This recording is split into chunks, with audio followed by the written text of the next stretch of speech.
Hello and welcome to today's Meta Compliance webcast, where we're going to be talking about data breaches and the pointy finger of blame.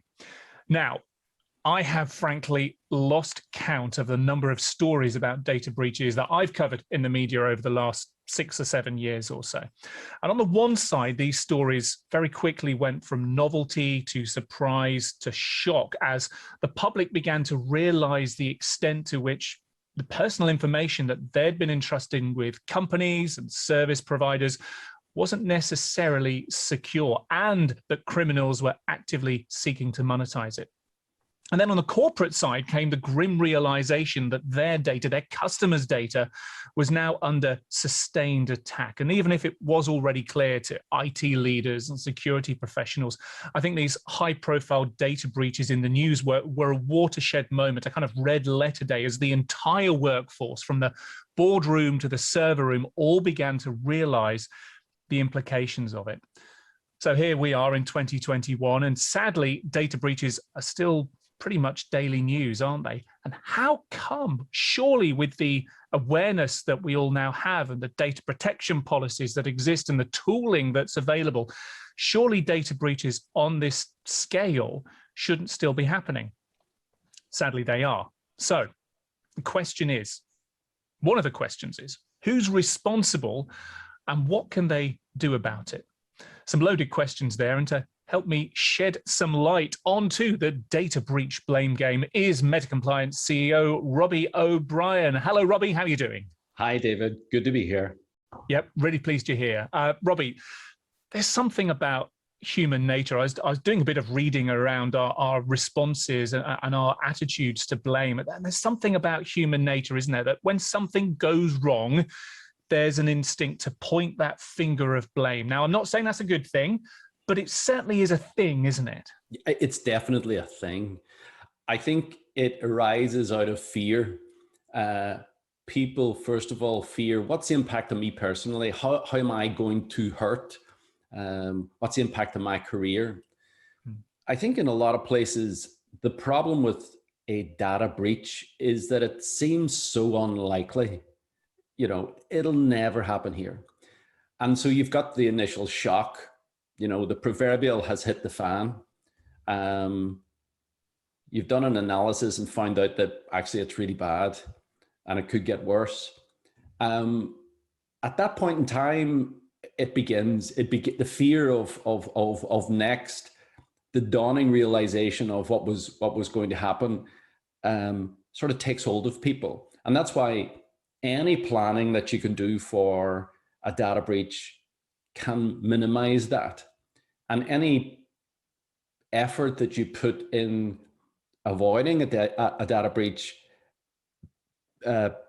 really does bear fruit. The problem is, if you're really successful in your efforts and you never have a data breach, then you'll never know how good it is. And it's one of those dichotomies. But I think if you move from blame and talk about accountability, then we have a word that is probably more useful in the context of how do we deal with data breaches? How do we, invest correctly? Because it's not that people are not investing. It's just that the ecosystem is changing. And so therefore our responses have to change as well. And it's about getting people to participate, getting people to engage, ultimately leads to those improvements in the human factor in cybersecurity. Yeah, I know. I'd love another time to chat about those responses. What happens should a data breach occur within your organization? Whether you ascribe to this, it's not an if, it's a when that happens, and being well prepared. That's a conversation for another time that I very much look forward to. But I guess that shift from blame to accountability is the important thing here, because what we're trying to do is to understand what happened, why it happened, and to find a way to minimize the likelihood of it happening again, to try and turn it into a positive, I guess. It is, yes. So I think that in turning it into a positive, you have to look at how does these things happen? How do data breaches come about? And they're really, they come about in two main ways. One is technical, exploitation of the lack of patching or exploitation of vulnerabilities, which is where the majority of the focus of a CIO's budget on security goes. And then there are the more nefarious issues surrounding non-technical, let's call them. So for example, somebody leaving a set of keys and a pass in the lockers in the gym. That is equally as dangerous to an organization as someone giving away their password and their login. So you have this concept of the human being with physical and technological environment around them, and that also plays a massive part in this story. So, for example, a technology company that I know of was investing heavily in ransomware, in phishing. It was front of mind, but then they happened to be in a really fancy office on the high street when someone just walks in after someone, tailgates, with a sports bag, walks through the office, lifts about 6 laptops and walks straight back out the door, right? So the issue is, how could they have prepared for that? Well, it's just, you have to take into account that entire ecosystem of threat, that it isn't just technological, it's how we as human beings interface with different stimulus around us, and that the data can walk in a myriad of different ways. Yeah, and it's that holistic view, taking a step back and saying, you know, we're investing in ransomware protection, you know, we're investing in protection against phishing and all of the programs that you do, but then there's the big elephant in the room that maybe you haven't noticed that's ready to pounce, like the walking in through the front door. So when it comes to trying to understand what those risks are, and, you know, where the accountability lies for those potentially damaging workplace activities, has to be a better way to manage it than we're doing at the moment, I guess, because, you know, that example's a prime story of where this thing isn't working. And I'm sure we can think of, you know, many other stories that essentially tell the same thing about how we're missing the big obvious elephant in the room. And I think we have to find a better way of approaching this, because let's face it, the current approach carries too big a risk and too big a sanction if you get it wrong. There's no doubt in my mind that as our dependence on the digital economy has increased, so has the complexity and repercussions of a data breach. And what I mean by that is that because you have now significant abilities by regulators to fine quite highly, and recently we've seen TikTok being investigated by the European Data Commissioner in relation to the amount of data they're taking on children. Yep. So, like, that wasn't there 6 years ago. That wasn't there with that teeth 6 years ago. Then you have the sophistication of the damage that when someone gets inside your environment. And again, you look at Travelex, the impact on their organization was fatal. And I think also you have a situation where the multifaceted ways of people to get in mean that, you know, the threat actors have matured their game, but we have to mature our game as we go along. So what was okay for us 3 years ago as an approach of bringing our team with us is no longer fit for purpose. It keeps evolving. And that is the biggest heartache, I think, for everyone. And I don't think anybody can claim plausible deniability anymore. No one can say, well, I didn't know that. You know, it doesn't mean that the majority of organizations are acting inappropriately. I think it's just, there's another way, and that is for me to embed cybersecurity into the DNA of your organization. I had the good luck to work with the oil and gas, the process industry for a number of years. And I was so impressed with the approach that they had to safety. And it came around after a terrible environmental disaster. I think it was a Exxon Valdez, where they crashed into they crashed a tanker into an area of beauty. And after that, they were forced to change.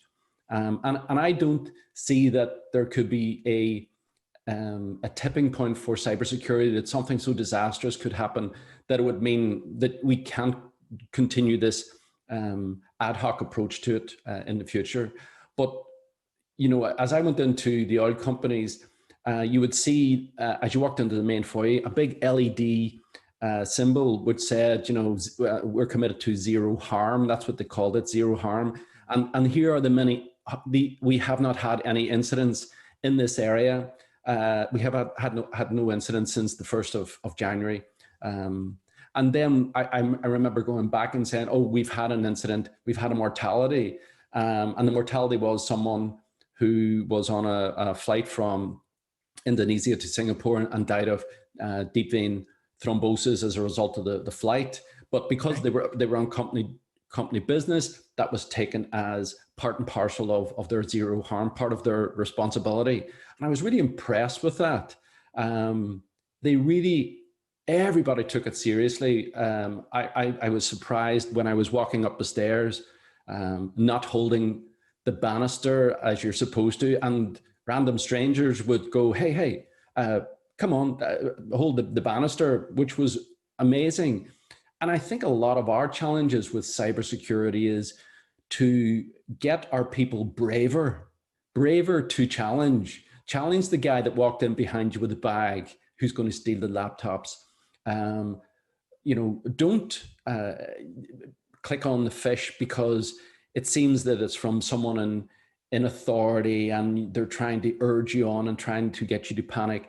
And to have a culture where safety of cyber is as important as, you know, safety in the oil and gas industry is. And I think that this is where we're heading to, where as part and parcel of doing business in this digital world, you have to prove your bona fides when it comes to, are you in the top 10% of organizations with these types of best practices? And you should be able to evidence that. You know, I really, really like that story. And it's an example, like, I guess, few that I've heard, really, because it tells about this collective responsibility, this collective accountability, to the point of what we're talking about today. Everyone is in it together. And, you know, the fact that a stranger felt empowered to challenge you to hold on to the banister while climbing the stairs, I think speaks volumes. And of course, this is what we need to talk about. You know, how can we, you know, create this culture of collective accountability around safety that you witnessed there? How can we apply that in some way to cyber hygiene today? You talk about zero harm, zero data harm, I guess, is what we would be looking to steer organizations ourselves towards. Yeah, I mean, sure, it's possible. If you step back and look at it, what happened in the oil and gas industry was they collectively instituted a change management program. They instituted a set of criteria that you had to adhere to play in the game. Okay. And everyone knows change management programs are unbelievably difficult, but the rules of the change management program in relation to safety within the process industry are almost identical to the rules of change management within the information security industry. I mean, unlike the oil and gas industry, our problem is enhanced by the fact that we as in our daily lives as citizens use technology every day. So it straddles both our personal lives and our work lives, and it's really difficult to separate them. Yeah. And so that's an increased psychological risk that people sort of feel that the way they conduct themselves personally is the way they conduct themselves in an organization. And typically the information security function is putting in controls to protect the organization, which typically people try and circumvent. So you have that as a major psychological initiative as well. But the majority of people naturally, instinctively will protect their own team, will protect their own organization. And those are the emotions that we're trying to tap into here. Everyone knows that if a ransomware attack was to happen on the organization, it would be devastating. And I think if you communicate to people in a meaningful way, not in a blanket bomb everybody with the same boring stuff, but actually here is information that you need to understand for your role, for your level of privilege, and then also move that into their private life. Because for me personally, I think one of the biggest issues is to get people to think twice. And in your private life, it's important to think twice. So for example, as everyone's working from home, I'm constantly getting parcels, and I got a text from Royal Mail saying, by the way, here's a parcel, track your parcel here. And I'm getting parcels all the time. And I thought to myself, okay, I wonder where my parcel is. I wonder what's in the parcel, because that's the way things are. And then I thought, wait a minute, why would the Royal Mail have my mobile number? It's a smish, it's a SMS lure. So I think if we were to combine and get people to connect emotionally about the threats are roughly the same where you go in this digital world. People want to be protected. They don't want to have their mobile phone locked and ransomware downloaded or the data lost. No one wants that. But I just feel that there is an opportunity where if we are putting it into our DNA of our organization and we are making that effort to meet people halfway, you'll get a totally different reaction to what we've been getting to this point. Yeah, you mentioned that delivery smish. Same thing, it's it's frightening. There was a delivery from a particular delivery firm that I was expecting only at the weekend, and I got a text message that morning purporting to be from that same delivery firm. Big coincidence, or was it a coincidence? Was it a data breach? Who knows? Who knows?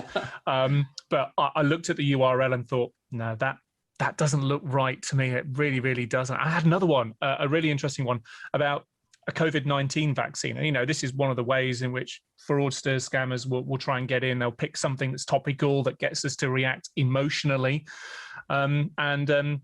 It was saying it was very targeted and it was forwarded by several WhatsApp groups in my village saying that one of the local surgeries had some excess COVID-19 vaccine that would be going off by the end of the week. Call this number. And, I'm in the age group that's still waiting in theory for the vaccine at the moment. And the thing that got me a bit suspicious was that it was a mobile number rather than an actual surgery number. And I phoned up the surgery and said, I just want to check whether this message that I've received a couple of times is real. And the lady on reception said, not you as well. We've had hundreds of these over the last couple of days. It's scary. And I guess that's the point really, because, you and I have both had near misses. I could very easily have called that number, just pressed dial without looking in it, or clicked on the URL from the delivery firm. And we're inside the industry. So goodness knows how successful these are on a mass scale, probably fairly at the moment. So coming back to the point, how do we go about addressing this accountability issue?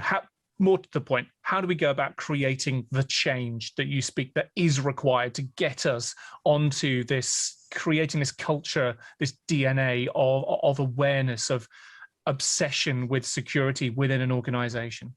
The question has to be asked, who's accountable for this? Is it the senior executives? Is it the CEO? Do they own this? Is it the employees? Is it the employees who are to blame for doing silly things? Is it the employees that are accountable here? And The answer that I see commonly is that everyone is accountable. But there's a fine line between everyone is responsible, accountable, and no one is accountable. And I think that's probably the number one issue. Your cybersecurity change management has to have a face. There has to be someone, a senior exec, preferably the CEO, who has to be seen to own this challenge. Because, you know, I've had people ring me in the middle of a 1-hour annual training session and complain about how bad it was, but you know, but it was a tick boxing exercises. You know, just have you given? Do you undertake staff awareness? Yes, tick. What are the threats that you cover? Phishing, passwords, tick. Mm-hmm. But you know, the reality is you're trying to get if you're trying to get your staff more vigilant, if you're trying to engage them, that is a completely different ball of wax than a tick box exercise. And again, it goes to meaningful communications to people, almost like a marketing approach.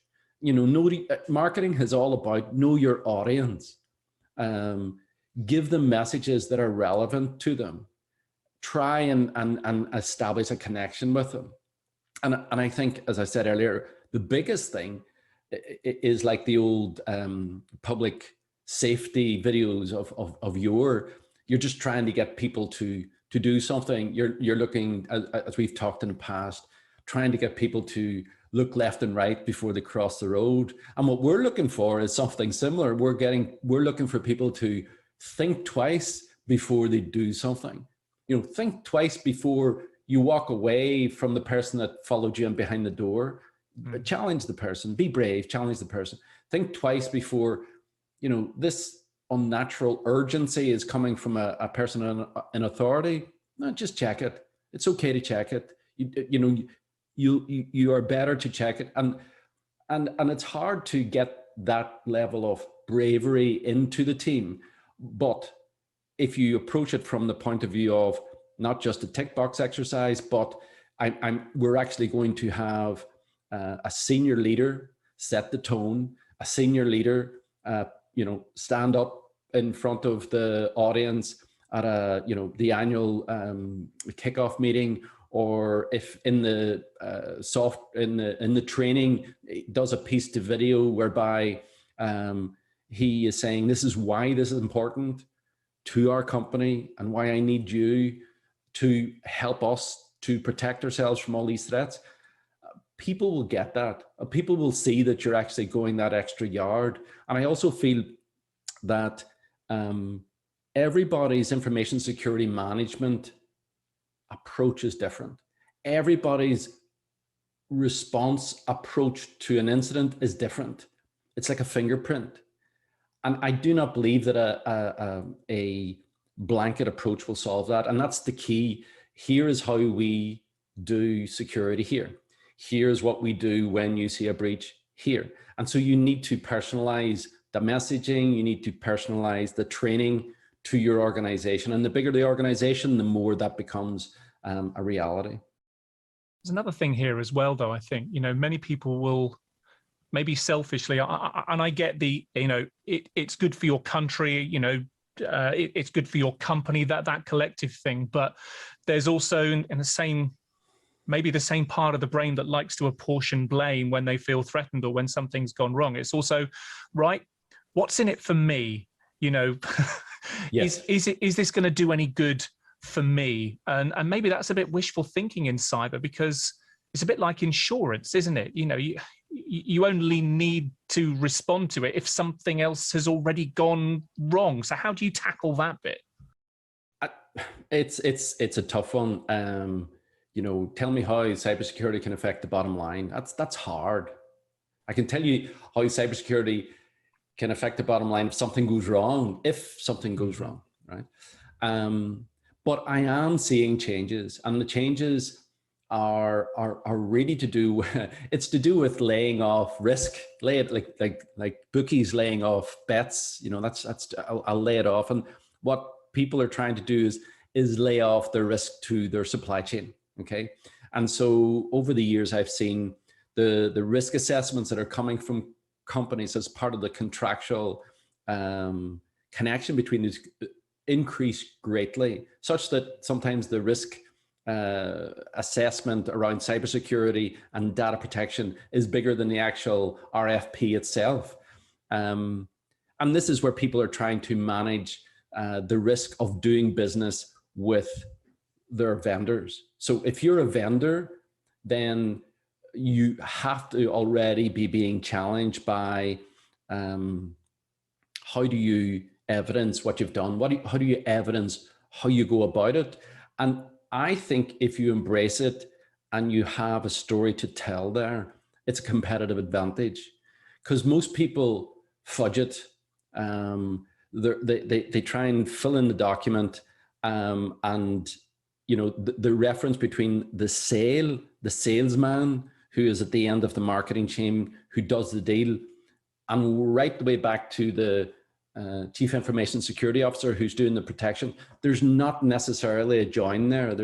Whereas the chief information security officer actually can bring a lot to the party here and add it as a sales asset.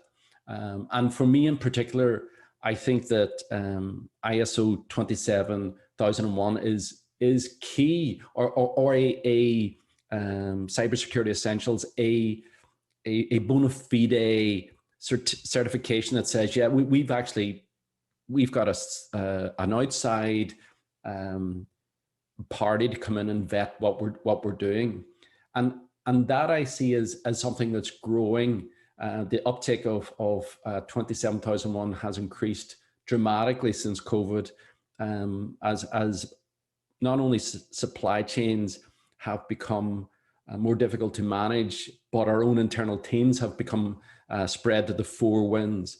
And so, you know, documenting good cyber practice within an organization, doubling down on those policies and making them work for you in the reality of human beings, as opposed to being, you know, in a folder somewhere. That's all becoming much more to the front. Those things are becoming much more interesting in the threads of information security compliance that I follow. And yeah, you know, it's a virtuous thing. You invest to protect yourself.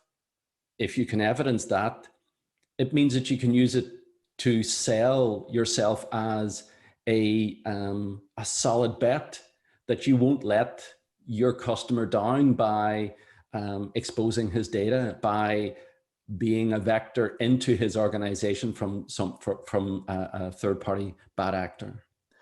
A safe pair of hands becomes yes, an attractive proposition in a competitive market, I guess. And you know, that as cyber risk, as data protection becomes ever higher on the agenda, and you know that there's no denying that is the case, particularly with big fines being pushed around, as you mentioned earlier. That's going to become even more of an asset if you are that safe pair of hands. Okay, so change is good. We've talked about where the direction that we would like organizations, where they would like themselves to be going in, but how would you say are the first steps to make that happen then? You know, zero cyber harm posters by the water cooler, LED signs, you know, last cyber incident so many days ago. What are those first steps?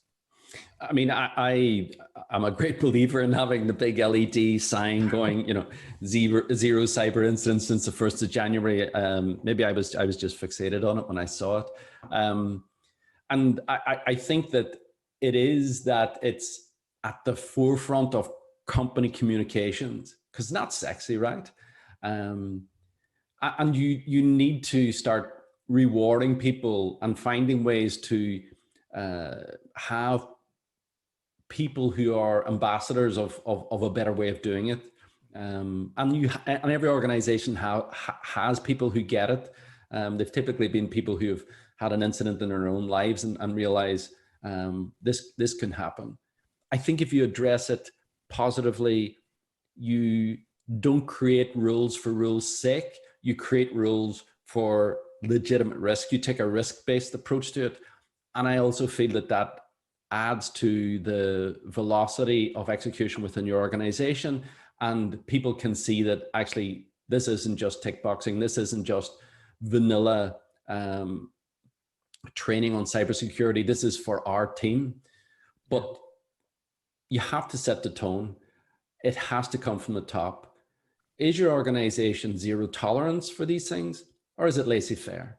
And that I see as the single biggest thing that is not addressed, which means that as the responses to these threats filter and cascade down through the organization, it depends on the management teams at the time as to what approach do they take.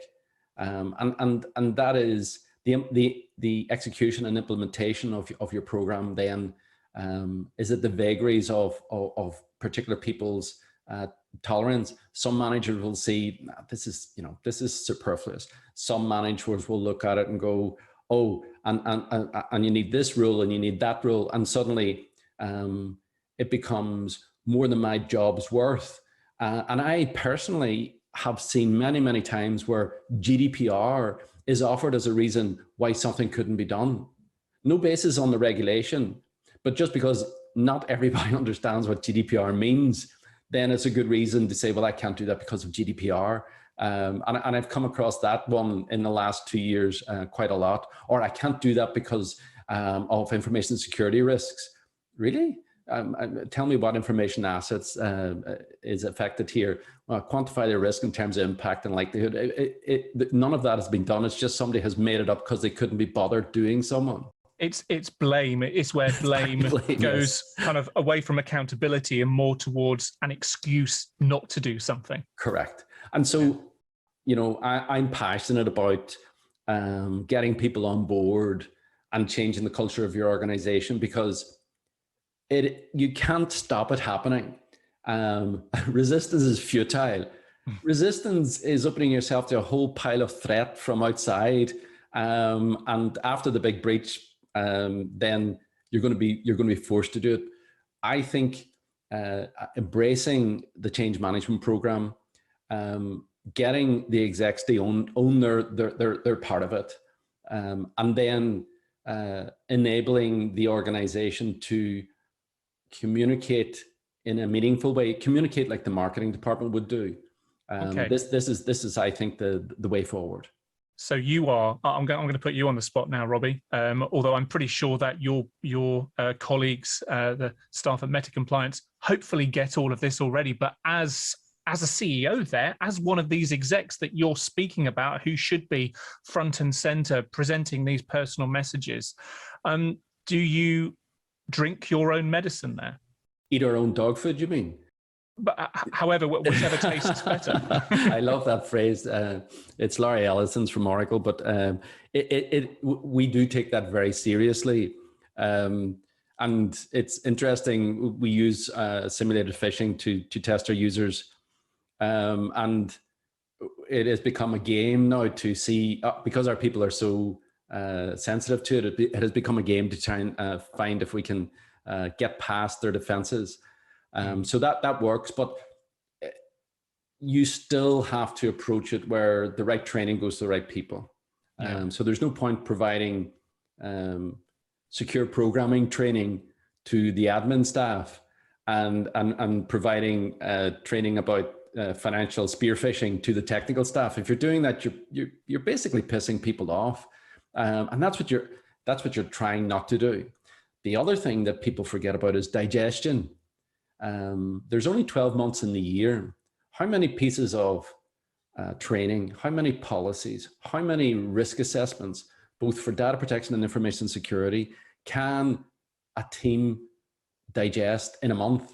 And the reality is not an awful lot. And so therefore you have to pick your risks.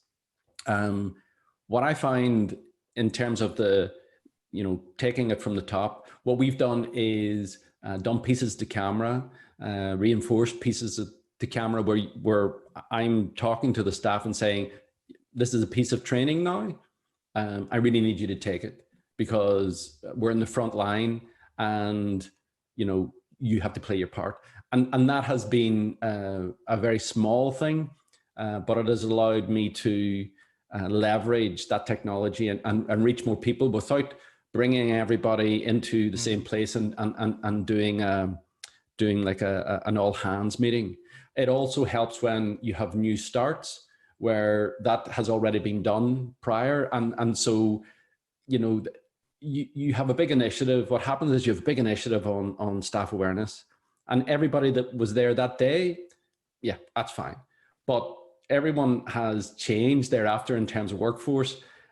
Keeping your messaging consistent to those new people coming in is quite difficult and often forgotten about. And then until the next time that you do a big awareness campaign and everybody is caught up.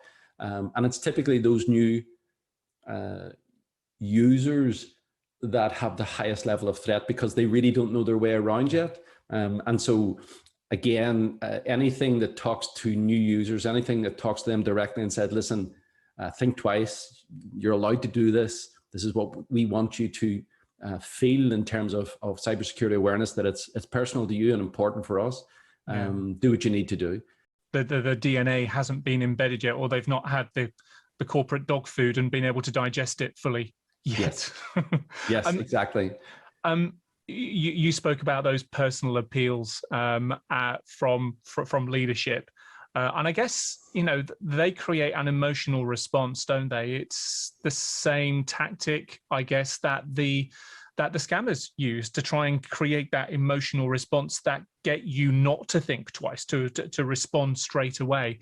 But tell me, what about when you get pushback? What about, you know, when people say, I don't have time, I'm trying to do my day job here. And again, I'm sure you haven't had that where you work, but I'm sure you must have experienced or heard about that elsewhere. What's the kind of response that you can give when you do get some resistance? And I have heard that, particularly where you're trying to train a highly transactional team, like brokers on a trading floor. And I've heard, you know, do you want me to do the day job or do you want me to do this training? Which do you want me to do? As in, you know, obviously I don't have to do the training because I'm so important. And execs are the same. You tend to go, well, the training is for all those people, but it's not for me because I'm an exec and I'm special. Little did they know that they are at the top of the sort of feeding chain when it comes to cybersecurity villains. But the answer is that you have to do both. They have to do both. In this digital environment with all these digital tools, it's inconceivable that you wouldn't have the training. We don't allow people rather to drive a motor car without having sat a test, without having proven that they're not going to cause havoc. Yet we allow people to jump onto a computer access networks without the training and think nothing of it. And that's wrong. That has to be wrong. So it is back to, this is how we face these threats here. This is how we structurally avoid these risks here. And once that becomes, you know, the mantra of the organization, that's when you get the change. The problem, it's that it isn't just for Christmas. It's all the time. It's incessant. And like everything, you've got diminishing marginal returns over time. You have people start forgetting. So even in our organization, it's an effort. You have to stay on top of it. It has to be front of place. It has to be diarized, that it's continually reviewed. And again, I harp back to one of the certifications like 27001. If you have an auditor coming in once a year, then it tightens everyone up. And the easiest way to deal with that is to have it that you're dealing with it all through the year. You're doing your audits through the year. You're keeping it front of mind throughout the year, such that when the audit comes along, the evidencing of compliance is relatively straightforward. Robbie, we are out of time, I'm afraid. Fascinating discussion and some really, really great stories in there as well. Before we go, is there anything that you can suggest to our viewers watching today about what their next steps may be in order to try and create some of this culture change that really we've been angling towards, I guess?